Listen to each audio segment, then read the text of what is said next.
समय के सर्वश्रेष्ठ उपयोग का 14 सिद्धांत। यात्रा के समय का अधिकतम उपयोग करें। सफल व्यक्ति ऐसे काम करने की आदत डाल लेता है जिन्हें असफल लोग नहीं जानते। हालांकि सफल व्यक्तियों को भी वे काम अच्छे नहीं लगते, लेकिन उद्देश्य को याद रखते हुए वे नापसंद कामों से मुंह नहीं मोड़ते। हर सफल व्यक्ति अपने 24 घंटों से ज़्यादा उपयोगी काम करता है। उसकी पूरी दिनचर्या ही समय के सर्वश्रेष्ठ उपयोग पर केंद्रित होती है।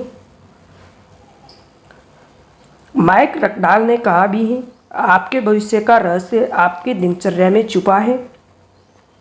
यात्रा आपकी दिनचर्या का एक महत्वपूर्ण हिस्सा है। आज हर व्यक्ति बहुत सी यात्राएं करता है जिसमें बहुत समय लगता है। फर्क सिर्फ इतना होता है कि जहां आम व्यक्ति यात्रा के समय में हाथ पर हाथ धरकर बैठता है, वही सफल व्यक्ति अपने बहुमूल्य समय का अधिकतम उपयोग करता है। इसलिए समय के सर्वश्रेष्ठ उपयोग का चौथा सिद्धांत है, यात्रा के समय का अधिक से अधिक उपयोग करें। महात्मा गांधी यात्रा करते समय नींद लेते थे ताकि वे तरोताज़ा हो सकें। नेपोलियन जब सेना के साथ युद्ध करने जाते थे तो रास्ते में पत्र लिखकर अपने समय का सदुपयोग करते थे।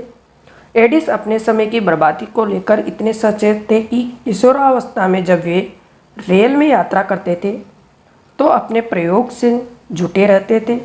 माइक्रोसॉफ्ट के संस्थापक बिल गेट्स यात्रा के दौरान मोबाइल पर ज़रूरी बातें करके इस सिद्धांत पर अमल करते थे।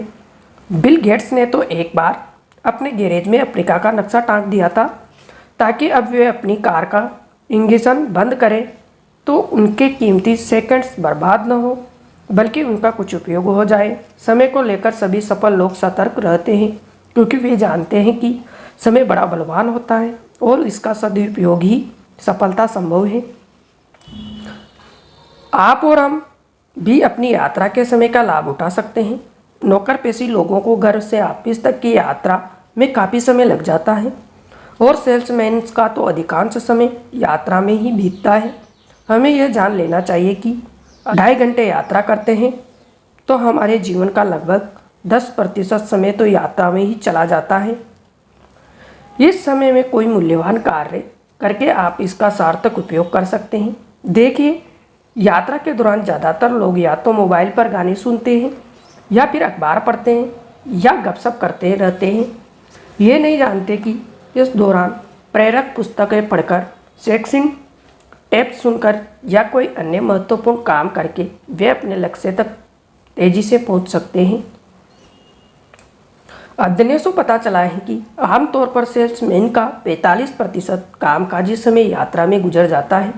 जाहिर है, जो सेल्समैन यात्रा के समय का बेहतर उपयोग करना सीख लेता है वह अपने साथियों को तुलना में ज़्यादा सफल होता है।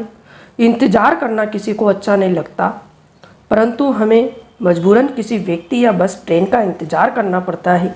इसलिए हमारे पास ऐसे चुटपुट कामों की सूची होनी चाहिए जिन्हें हम इंतज़ार करते करते समय निपटा सकें। यदि हमारे ब्रीफकेस में चुटपुट काम तैयार रहते हैं तो हमें इंतज़ार में कष्ट भी नहीं होता और हमारा भी काम हो जाएगा। मशहूर ब्रिटिश एस्ट्रोफिजिस्ट हेम्स बॉडी को इतनी ज़्यादा यात्राएं करनी पड़ती थी कि वे यात्राओं के दौरान अपने ऑफिस का काम निपटा लेते थे। एक बार जब एक यूरोपियन हवाई अड्डे पर उनकी हवाई उड़ान में विलंबित हुआ तो उन्होंने उस समय का सदुपयोग करते हुए एक रिसर्च पेपर लिख डाला। इसे कहते हैं यात्रा के समय का सदुपयोग। जब आपके मन में किसी काम को करने की प्रबल इच्छा होती है तो समय निकालना ही आता है।